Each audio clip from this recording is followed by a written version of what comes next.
Episode 99, Two Chaps, Many Cultures, 99, or if you're in Australia looking the other way up, it could be 66.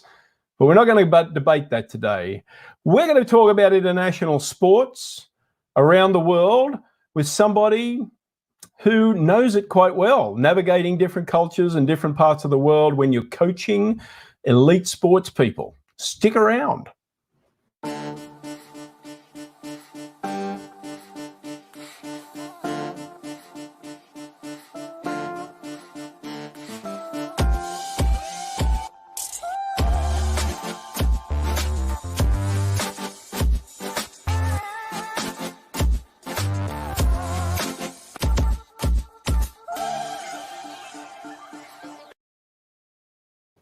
Welcome back to all the cool kids. Cool kids? All right, cool kids. Welcome back. Cool. Episode 99, 66, 33. Two chaps, many cultures. Sports? The world of sports? What are we talking about? Yes, the wild world of sports. A wild world of sports. Wow.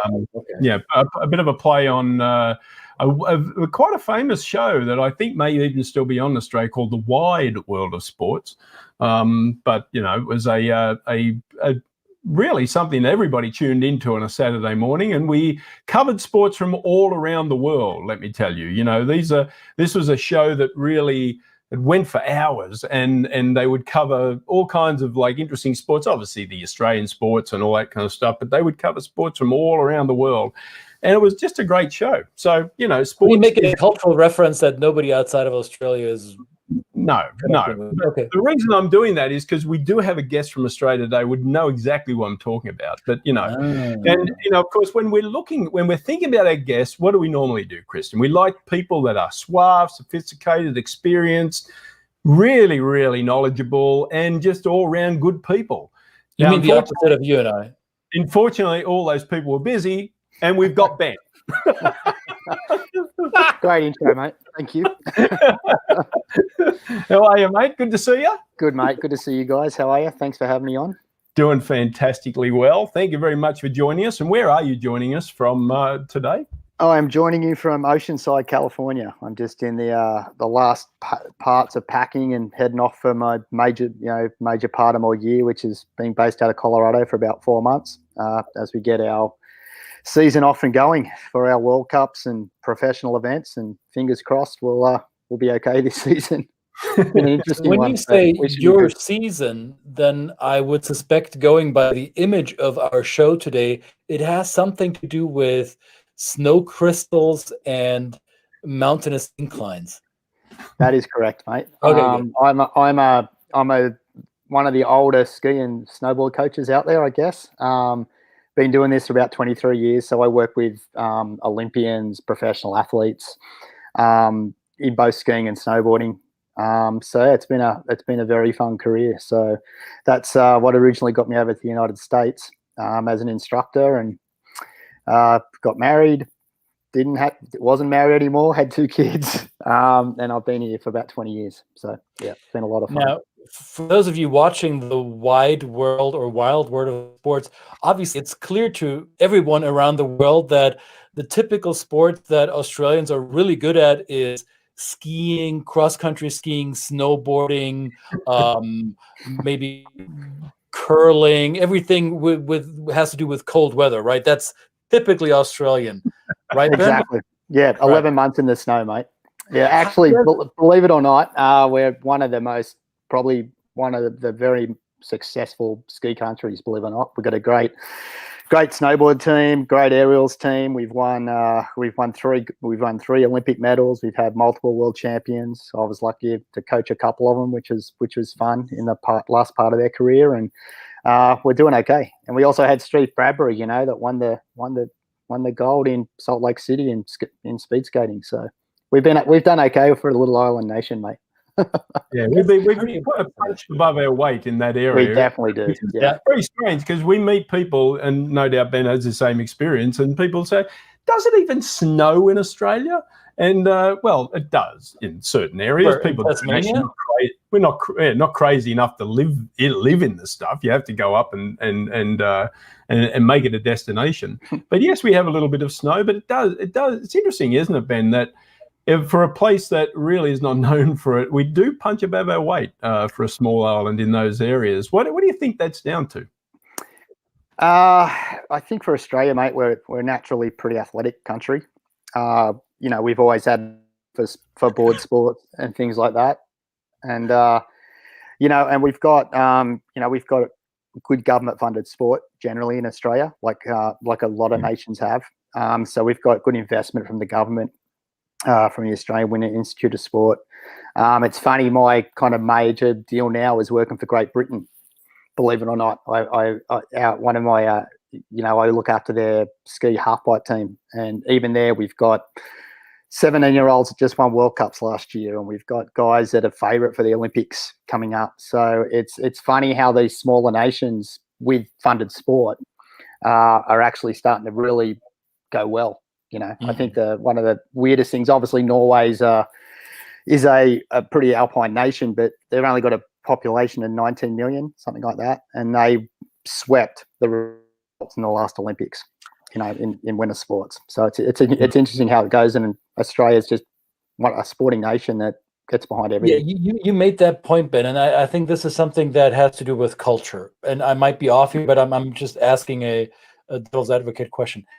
Australia being a nation and a culture that is fairly competitive, however, not in this, at least how it appears to me, not in this cutthroat, elbows out, I'm going to win and I'm going to win over somebody else at somebody else's expense, but as this chummy, matey athleticism, right? That swimmers mainly, or rugby, Aussie rules.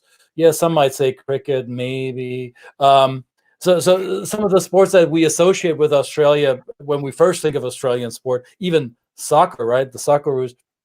So in my image, is how I perceive Australia is a culture that likes to compete or likes to be sporty, athletic, live outdoors, or, well, do the sport indoors, doesn't really matter, but compete at a level that is not belligerent or that is not combative, but more of this is a healthy competition. We measure ourselves, right? This is what I associate with Australia. Does that make Australians good? Is that why Australia punches above its weight in many sports that you wouldn't naturally associate with your country? Yeah, look, I think so, mate. I think I think everyone growing up, probably Brett will agree with this, in Australia plays sports. And the good thing is every country's got its own, you know, unique situations, right? For Australia, and I think for a lot of the Commonwealth countries, you are able to play sport your whole life. There's not a cutoff at a certain age where if you're not good, you're out. So, you know, I played rugby until I was, how old was I? 33. I played a couple of seasons over here, and I was a decent rugby player, but I was able to play in lower grades. I was able to play with my friends. I was able to keep playing that way. So I think that we've always just grown up really celebrating participation in sport, and we've just had pathways that are able to take our most elite sports people to the top. So yeah, I think it's just, you know, having participation, a love of the outdoors. There's always healthy competition. It doesn't matter. It doesn't matter in what sport. Aussies are just I think we're kind of bred that way. And I think, you know, Aussies generally have a little bit of a chip on our shoulder. So that generally helps in the sporting world, you know. So yeah, I think that you probably hit the nail on the head there, Christian.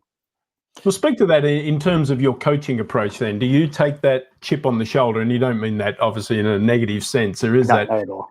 So are you, when you're trying to pass that on to a kid or you know, an athlete that is not an Aussie, you know, how much do you kind of bring that into your coaching style, given the fact that you know that maybe they weren't brought up that way? Or, you know, I'm interested in that. I've never done international coaching, so it's an interesting question for me.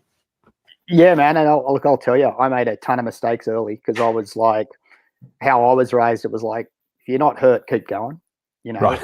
And you know, So when I started coaching kids from different countries, I had to really be careful of that. I was kind of known early as a really, really hard coach. And I was just like, well, I don't think I've been that hard. I'm just being pretty normal for what what I was brought up in. And I coached when I lived in Australia. I coached tennis and surfing and rugby and a whole lot of sports. So I definitely, had some headbutting moments early in my career with parents and with athletes, with people within the sport, just because I was doing what was my normal mindset and not really thinking about where all my kids came from. So I think as I've gone through, learning about different cultures, learning how even different cultures amongst states in the United States is different, and then I've been fortunate as I've coached kids from Korea and Japan and New Zealand and Australia and France and Germany and England and a whole lot of people, Chile, Mexico. So there's, that's a big amalgam of different nations, So I had to learn that how I did stuff in Australia and how I was brought up to learn things and through my learning style and all that sort of stuff had to be really changed and fitted to each kid. But then also knowing that there's a certain amount of norms that happen socially and culturally within certain countries where you have to know how that works to actually get through and be the best coach you can for your kids. Yeah, just like running a business, isn't it? It is a business, mate. It is a business. Yeah. Sports. Yeah, sports is certainly a business nowadays. That's for sure. Yeah. Definitely. I have a suspicion here, Ben, and you tell me if I'm right or wrong. Snowboarding is, in terms of alpine sports or winter sports, a comparatively young discipline, right? So originally there was skiing, there was downhill, and there was cross country, and in came snowboarding. And when it appeared on the scene, at least in Europe where I grew up, it created some conflict around the traditionalists and this new stuff there. This fad, this is going to pass, and it's going to do this forever, and blah blah. This is some crazy kids. And well, I don't know, 30, 40 years later, it's still around and as competitive as ever. It's Olympic. So it was more than a fad, obviously. However, it also brought to the winter sports a whole different generation. It opened this scene to the skater kids and the surfer kids, right? It made it accessible to people that previously had nothing to do with winter sports because they probably didn't live in winter sport geography. They were either city slicker kids or beach heads. So would you argue that, or agree that the skateboarding, the snowboarding sport has been a cultural challenge to the rest of the winter sports to begin with, and now is occupying its own bubble with its own talent pool that is probably different from the other winter sports? Oh yeah, absolutely. What's strong in alpine skiing still is it's a very European-based culture, right? So how alpine is seen is very mechanical. How it's seen, I'm not saying every coach is like this, but I worked in a really big alpine club in Vale. And so when we first came in as a program, we were just like these loose cats that really were passionate about our sport, wanted it to snow all the time. From things like just how our kids operated, culturally and socially amongst each other, versus how they operated and connected with kids from different sports was a bit of a culture shock for everyone, I think. Trying to get our kids to do dry land, like we had, trying to get our kids to do off snow training was like pulling teeth. It was incredible at first. And remember, I started way back in 2001, so that's 20 years ago. But it was definitely a lot different, and I think the thing with alpine skiing, the Nordic versus snowboarding, free skiing, is that the type of person can be a little bit different. Alpine, Nordic's very regimented. It's based on time. It's based on a lot of endurance. It's based on a lot of technique, versus snowboarding, which is about people that are a bit more creative, people that think they're different. You know, they're individuals. And so as the sport grew and then even went into the Olympic, pool of sports, that was a problem. Not a problem. That was a difference as well.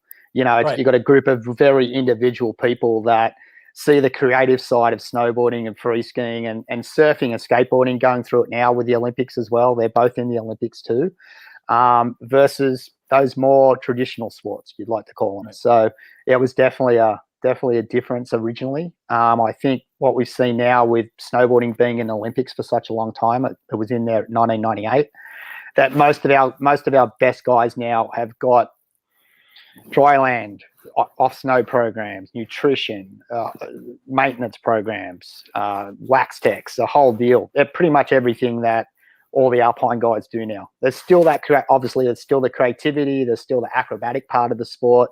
That's why it's the most popular sport at the Olympics, by TV ratings, but definitely different, Christian, like totally. Yeah. Is that why you spend your summer in Carlsbad or in Oceanside, because you get in the waves and you get to practice the similar skills on the water, or is this completely unrelated?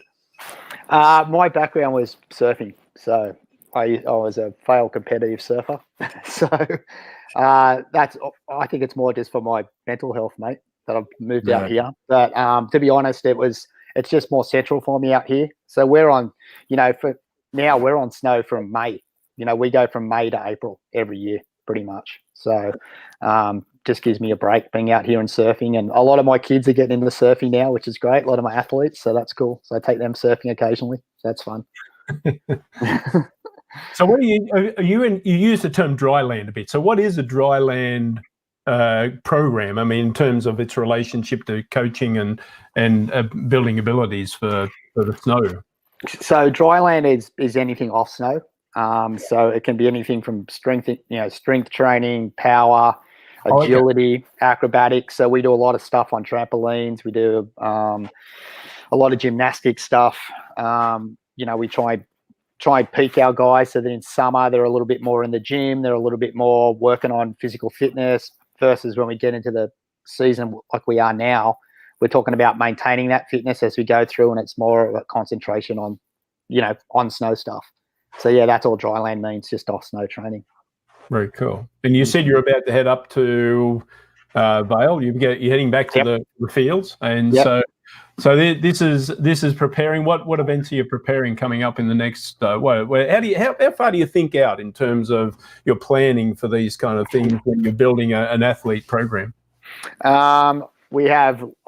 I try to tend to do it in long term and short term. So short term would be 12 months.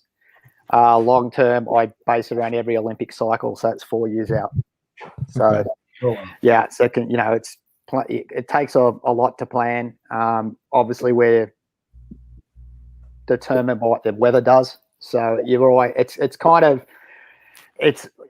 trying to be proactive, but half the time you're being reactive just based on the weather. So you've got to be really flexible. You've got to have contingency plans for everything. And then obviously going through COVID, that was another, wrench in the works, so to speak, to deal with that. So yeah, we try to, and then with every athlete, we're trying to plan them when to peak, when we want them skiing and snowboarding at their best, when they can have rest periods.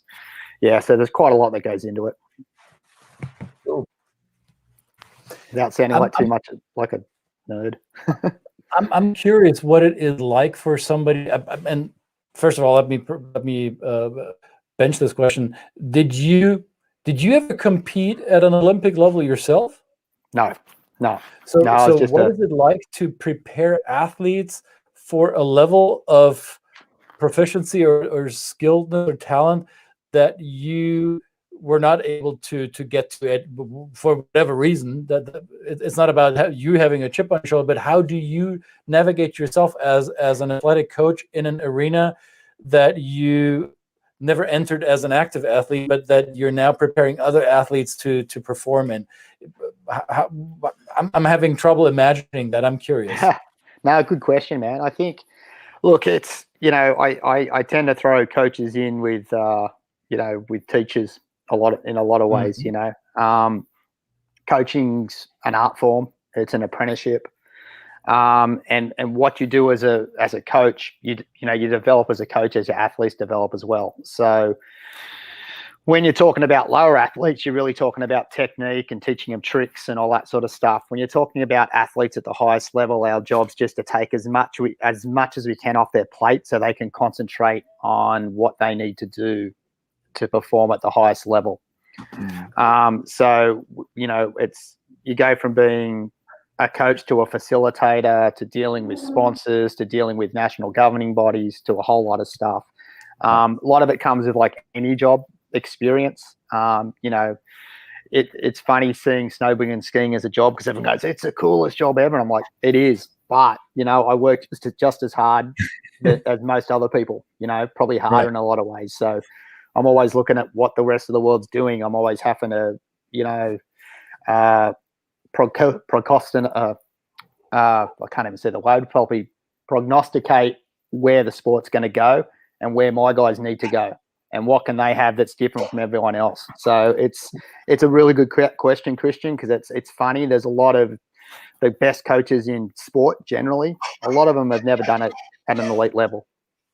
And I'm happy you're clarifying it this way, because this is often questions that I get. I'm not sure, Brett, it might be similar for you when a client would say, well, how can you coach a CEO or senior level executive if you've never been in such a position, right? But our job is not necessarily to be in their seat. We could, then we would have their job probably. Our mission or our goal is to make people in that role the best they can be, and that in your case is technique, is dry land, right? All the aspects of dealing with sponsors, government bodies, and whatnot. So there's a coach doesn't have to have been in that same spot before in order to be an able and enabling coach.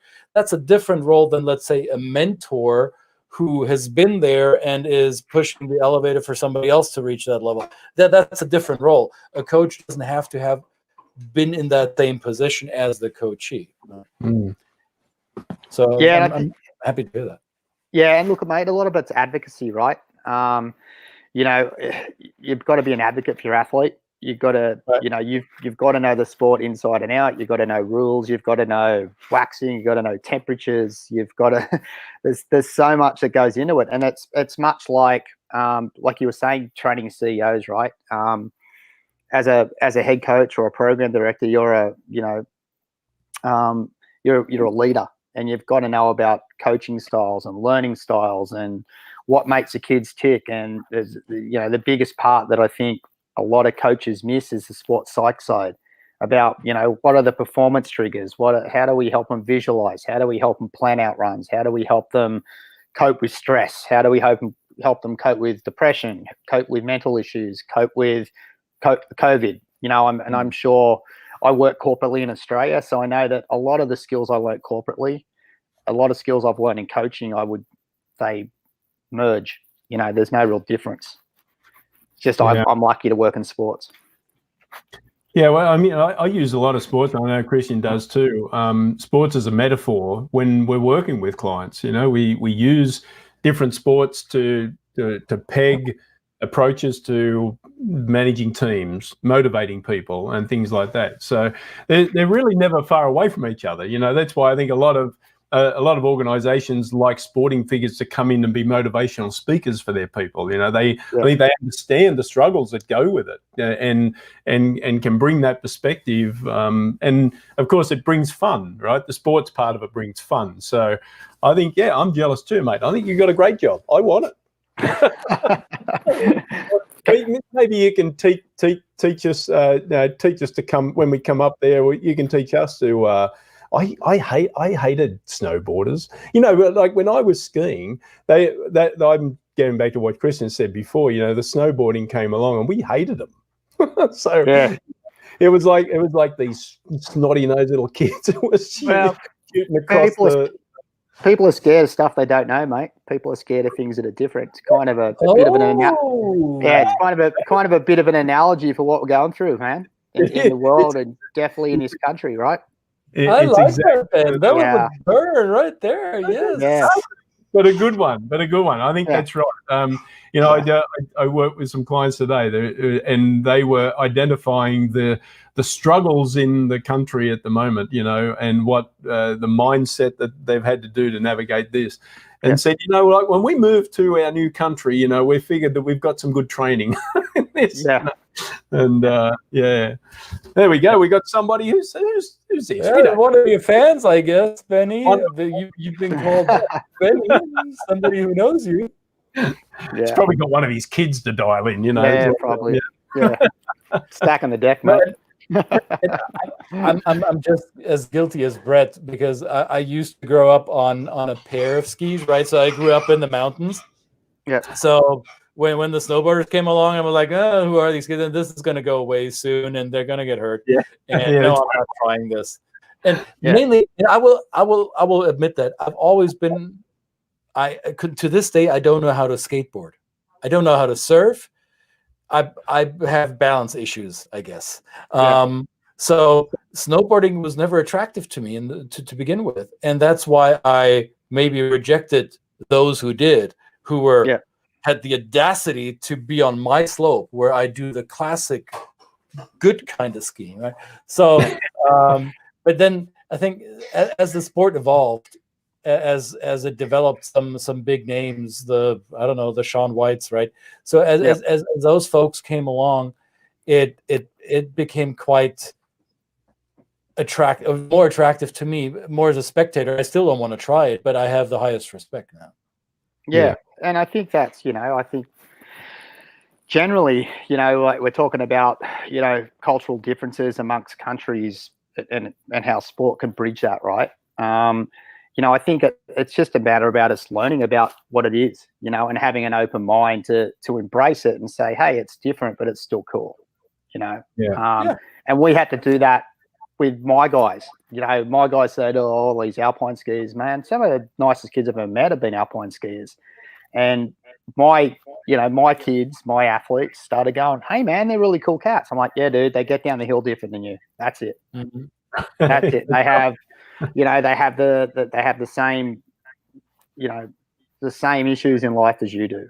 And I think that's what's great about sport is it's one of the true places in the world where you can actually have a level playing field, all things considered, Well, and to your point, Ben, it's you help them create commonality, or they discovered commonality across different disciplines that didn't have a lot of intersectionality. So finding common ground, finding mutual respect in light of difference or in light of we don't like each other, whatever the preconceived notion may be.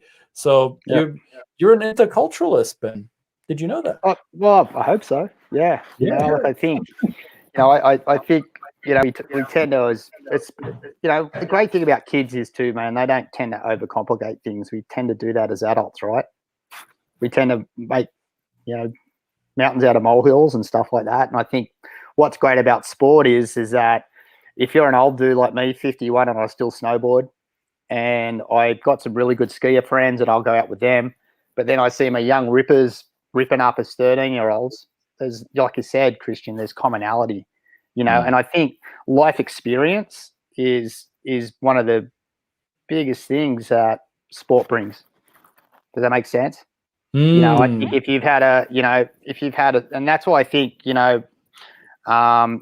socially, when you look at snowboarding, I think that, there's a lot of different nations doing it, and that's really cool. There's like Japan, China, Korea, New Zealand, Australia, all the European nations, Chile, a whole ton of sports. And, and then what I'm actually most jazzed about as far as action sports is what skateboarding is doing now. Skateboarding is actually being able to merge into other races. And it's not being hamstrung by the prohibitive cost of getting into snowboarding or surfing. To get into skating, you don't need $1 million, right? You Right. can go buy a skateboard at Walmart for $70 and you're on your way. So, you know, that's what's, you know, stoking me out, is that we're seeing a lot of, you know, a lot of people of color getting into skateboarding now, because the economic sign up to get into it's not as much as, say, snowboarding, where you've got to buy a $500 deck, you got to buy a $500 season pass, you got to buy $300 worth of clothes, and, you know, and pay $75 for a dodgy hamburger on the hill. You know what I mean? So it's that's what I love about sport, right? So it's a good thing. Yeah, Awesome. that's great. Yeah. Well, mate, all the best for the season. This is Thank great. you. We're gonna follow, and because when the next Olympics in China, you said they're in China, and they'll be coming up when? They'll be in 2022. Yep, 2022 in February. Yeah. So yeah, we're into our Olympic qualification period now. So it's kind of all guns are blazing. Nice. Absolutely. Do you say break a leg? Is that not what you say? I try not to. I guess my kind of deal is just land on your feet and be smiling, and it's been a good day. So that's all. That's all I try to tell my kids. Hang loose, or what is the well wishes that snowboarders give each other? Mate, it's just, hey man, just be happy, land on your feet, ride away for another day. You know. All right. What these guys do, man, what these guys and girls do is incredible. You know, pumping up my own sport, man. Like, they're the most underpaid professional athletes in the world for what they do. Just it's not even close. You know, when you it's just so underpaid, and you know, and I think particularly in the United States, it's really tough for a lot of those kids. You know, a lot of other nations have government-funded sport. The US doesn't. So a lot of these kids are doing it for the pure passion of the sport, you know, putting themselves in bodily harm to represent their countries and all that sort of stuff. It's pretty inspiring. Well, they're in good hands, my man. They're in good hands. Yeah, everyone that's not with me is, mate. Yeah, no, thanks, buddy. Yeah, it's good, man. A good bunch of kids. I've been lucky. All right, mate. Well, all the best, and congratulations on all your success, and may there be many more ahead. And, yeah, man. You know, awesome. Hopefully we can catch up again, boys. Great hanging out for sure. No worries. Thanks very much, mate. Thank you, Ben. Be safe. Thank you. Cheers. Thank you, man. Land on your feet.